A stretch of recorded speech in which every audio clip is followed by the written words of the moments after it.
தமிழகத்தில் உள்ள குவாரிகளிலிருந்து தமிழக ஆட்சியாளர்கள் சட்டப்பூர்வமான ஒரு வருவாயை பெற ஒரு திட்டத்தை வகுத்து வருகிறார்கள். பல திருட்டுக்களுக்கு ஆதரவாக ஒருமுறை வரன்முறைப்படுத்தும் திட்டம் ஒன்றை தமிழக ஆட்சியாளர்கள் கொண்டு வருவதாக தகவல்கள் தெரிவிக்கின்றன.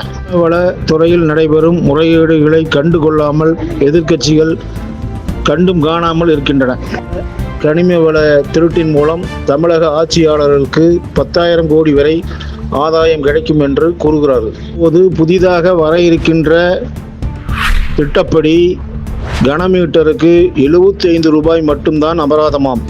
இதனால் அரசுக்கு 20,000 கோடி வரை இழப்பு ஏற்படும் என்று சட்ட வல்லுநர்கள் கருதுகிறார்கள். மாநில கனிம வள சட்டங்களின்படி விதிமுறைகளை மீறி கனிம வளங்களை எடுப்பவர்கள் மீது மீட்டருக்கு 500 முதல் 1,350 ரூபாய் வரை அபராதம் விதிக்கப்பட்டது.